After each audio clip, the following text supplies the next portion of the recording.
Bonjour, cette vidéo est destinée à vous rappeler les principes de Newton et de vous définir c'est quoi un référentiel galiléen et c'est quoi un référentiel non galiléen. Je commence par le principe d'inertie connu sous le nom du premier principe de Newton. Que dit ce principe? Alors, l'énoncé du principe est le suivant. Dans un référentiel galiléen, dit aussi référentiel d'inertie, un système isolé ou pseudo-isolé est soit au repos, soit en mouvement rectiligne uniforme. Alors, c'est quoi un référentiel galiléen? Je ne vais pas répondre à cette question, je vais la laisser après. Mais c'est quoi maintenant un système isolé ou pseudo-isolé? Un système est isolé lorsqu'il n'est soumis à aucune force. Et un système pseudo-isolé est un système qui est soumis à des forces mais qui se compense. C'est-à-dire la somme vectorielle de ces forces est un vecteur nul. Alors que dit ce principe? Lorsqu'on a un système isolé ou pseudo-isolé, ce système, s'il est au repos, il reste au repos. S'il est en mouvement, son mouvement ne peut être que rectiligne uniforme. Et ceci est évidemment lorsque le référentiel par rapport auquel on étudie le mouvement est un référentiel galiléen. Pour expliquer davantage ce principe, je vais prendre quelques exemples. Je commence par le premier exemple, l'exemple d'un corps de masse m qui se déplace sur un plan P. Ce plan n'est pas lisse, il y a donc des forces de frottement. Donc, quelles sont les forces extérieures appliquées à ce corps? Ce corps a une masse m, donc il est soumis à son poids. Il est placé sur un plan, donc il est soumis à la réaction du plan. Puis, le plan n'est pas lisse, il va y avoir donc des forces de frottement qui s'exercent sur ce corps. Est-ce qu'un tel système est un système pseudo-isolé? La réponse est non. Pourquoi? Parce que la somme des forces appliquées à ce système est différente du vecteur nul. D'autre part, est-ce que le mouvement de ce corps va terminer avec la même vitesse? La réponse est évidemment non. Pourquoi? Parce que à cause de ces forces de frottement, ce corps va terminer par s'arrêter au bout d'un certain temps. Donc la valeur de la vitesse va décroître et par conséquent il ne s'agit pas d'un mouvement rectiligne et uniforme. Donc cet exemple ne concrétise pas ce principe. Par contre, si je passe à un exemple d'un chariot qui se déplace avec la vitesse v sur un plan P, où le plan est lisse et les forces de frottement sont négligeables. Dans ce cas, la somme des forces égale vecteur nul et notre chariot peut être considéré comme un système pseudo-isolé. Faites attention, je reviens et je vous rappelle qu'on est en train d'étudier notre système relativement à un référentiel galiléen. Car si le référentiel était non galiléen, à part les forces extérieures qu'on a citées, il y a d'autres forces qu'on a précisées dans une autre vidéo qu'on doit en tenir compte et qui sont appelées les forces d'inertie, d'entraînement et de Coriolis. Revenons maintenant donc à notre situation, c'est-à-dire le référentiel étant galiléen. Alors la somme des forces extérieures égale vecteur nul, donc on est bien dans cette situation et le système est bien pseudo-isolé. D'autre part, est-ce que notre système est au repos? Non. Notre système est en mouvement.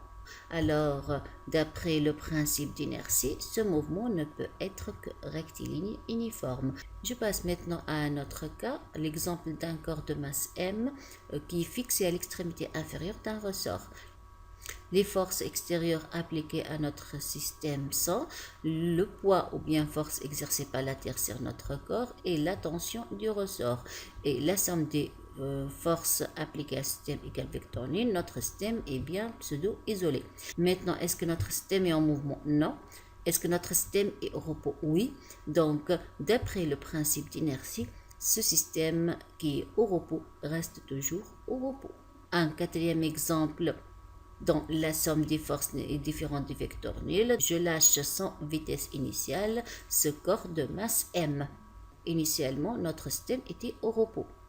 Mais est-ce que la somme des forces égale vecteur nul? Non. Est-ce que c'est un système pseudo-isolé? Non. Donc, d'une part, il ne s'agit pas d'un système pseudo-isolé. D'autre part, ce corps lâché sans vitesse initiale mène un mouvement uniformément varié.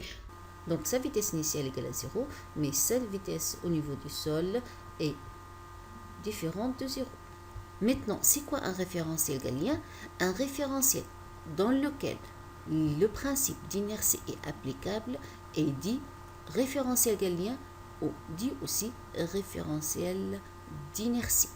De plus, un système isolé est tel que son vecteur vitesse il est soit nul, soit égal à un vecteur constant. Donc le vecteur accélération dans les deux cas est nul. Donc dans un référentiel galiléen, l'accélération d'un point matériel isolé ou pseudo-isolé est nulle. Ceci constitue une première constatation. Je passe maintenant à une deuxième constatation en se rappelant de la loi de composition des accélérations. Alors vous rappelez que la loi de composition des accélérations s'écrit accélération absolue du point M égale son accélération relative plus son accélération d'entraînement plus son accélération de Coriolis. Maintenant, si je suppose que notre référentiel fixe ou notre référentiel absolu était un référentiel galiléen, alors l'accélération du point M par rapport à notre référentiel galiléen égale l'accélération du point M par rapport au repère relatif plus son accélération d'entraînement plus son accélération de Coriolis. Maintenant, si je suppose que le référentiel relatif est en translation par rapport au repère absolu. Dans ce cas, l'accélération d'entraînement s'écrit la dérivée seconde de O' par rapport au temps dans R ou bien l'accélération de O' dans R. Mais si cette translation est uniforme, dans ce cas, le vecteur vitesse de O' va être un vecteur constant et par conséquent l'accélération de l'origine au prime égale vecteur nul et ainsi l'accélération d'entraînement du point M égale vecteur nul. Et l'accélération de Coriolis elle-même aussi égale vecteur nul. Maintenant, puisque ces deux accélérations s'annulent, il vient alors que l'accélération absolue égale l'accélération relative ou bien l'accélération du point M par rapport au repère R égale l'accélération du point M par rapport au repère relatif. Si je suppose maintenant que notre référentiel est galiléen et que R' est toujours en translation uniforme par rapport à R, et je vais prendre maintenant un système isolé ou pseudo-isolé. C'est quoi un système isolé ou pseudo-isolé? Un système est tel que la somme des forces se compense, mais la somme des forces est égale à m fois l'accélération. Or, m fois l'accélération par rapport à R égale à m fois l'accélération par rapport à R'. Donc, R' est un référentiel ou un système isolé ou pseudo-isolé, son accélération est nulle. Donc, R' est bien un référentiel galiléen. Une deuxième conséquence, tout référentiel en mouvement rectiligne uniforme par rapport à un référentiel galiléen est aussi galiléen. Est-ce qu'on peut avoir un référentiel galiléen? Il est difficile d'avoir un référentiel parfaitement galiléen, mais on peut considérer des référentiels comme étant galiléens. Exemple, le référentiel de Copernic. C'est quoi le référentiel de Copernic? Le référentiel de Copernic est tel que son origine coïncide avec le centre de masse du système solaire. Et ses axes sont orientés vers des étoiles lointaines supposées fixes. Maintenant, est-ce qu'un tel référentiel est galiléen? On va répondre à cette question et on va dire quand est-ce qu'on peut considérer un tel référentiel comme étant galiléen. Mais pour le moment, on va le supposer comme étant un référentiel galiléen. Donc, étant un référentiel galiléen, on va voir si le référentiel géocentrique est un référentiel galiléen ou bien non. Mais c'est quoi le référentiel géocentrique? Le référentiel géocentrique est tel que son origine coïncide avec le centre de la Terre et ces axes sont orientés vers des étoiles lointaines supposées fixes. On a dit que le référentiel de Copernic est considéré galiléen. Et on a dit aussi que tous les référentiels qui sont en translation uniforme par rapport à un référentiel galiléen sont aussi des référentiels galiléens. Mais est-ce que le repère géocentrique est en translation uniforme par rapport au repère Copernic ou bien par rapport à notre référentiel galiléen? Évidemment que non, puisque la Terre tourne autour du Soleil et la durée d'un tour complet autour du Soleil est de 365 et un quart de jour. Mais si la durée du point matériel qu'on étudie son mouvement est négligeable devant 365 jours, est-ce qu'on peut considérer que le mouvement des référentiels géocentriques pendant la durée du mouvement de ce point matériel peut être considéré comme un mouvement de translation uniforme? Évidemment que oui. Et par conséquent, dans ces conditions, le référentiel géocentrique peut être considéré comme étant un référentiel galiléen. Il vient alors pour des points matériels dont la durée de mouvement est faible devant 365 jours. Ce référentiel peut être considéré comme un référentiel galiléen puisqu'il peut être considéré comme en translation uniforme par rapport à un autre référentiel galiléen. Suivons maintenant le même raisonnement pour voir quand est-ce que le référentiel de Copernic peut être considéré comme un référentiel galiléen. Pour ceci, on va prendre un référentiel supposé galiléen dans la galaxie. Et on sait très bien que tout le système solaire n'effectue pas un mouvement de translation uniforme dans sa galaxie. Mais certainement, il y a des durées au-dessous desquelles le mouvement de ce système solaire peut être considéré comme un mouvement de translation uniforme. Cette durée peut atteindre en fait les 200 années.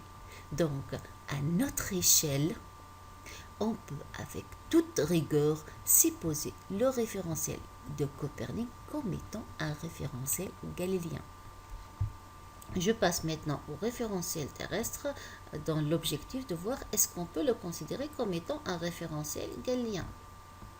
Si je suppose maintenant le référentiel géocentrique comme un référentiel galiléen, est-ce qu'on peut considérer un tel repère ou bien le repère terrestre comme étant galiléen?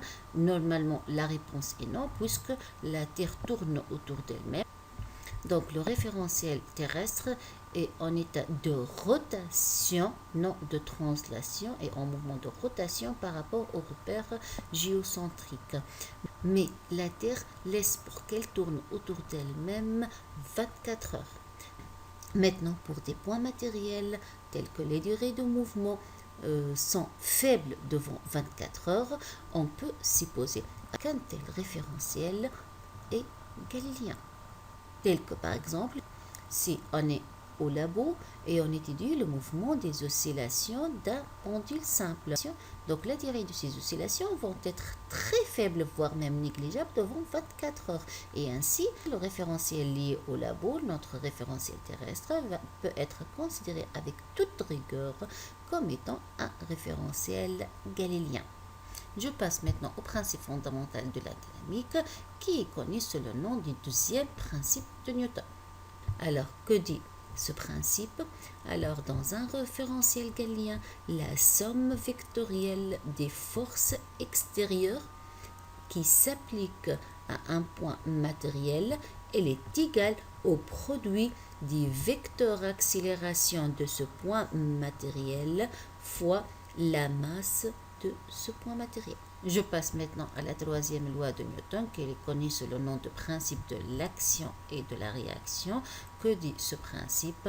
Lorsqu'un corps A exerce une force FAB sur un corps B, simultanément, en même temps, ce dernier, c'est-à-dire ce corps B, exerce sur le corps A une force FB sur A, et ces deux forces sont directement opposées.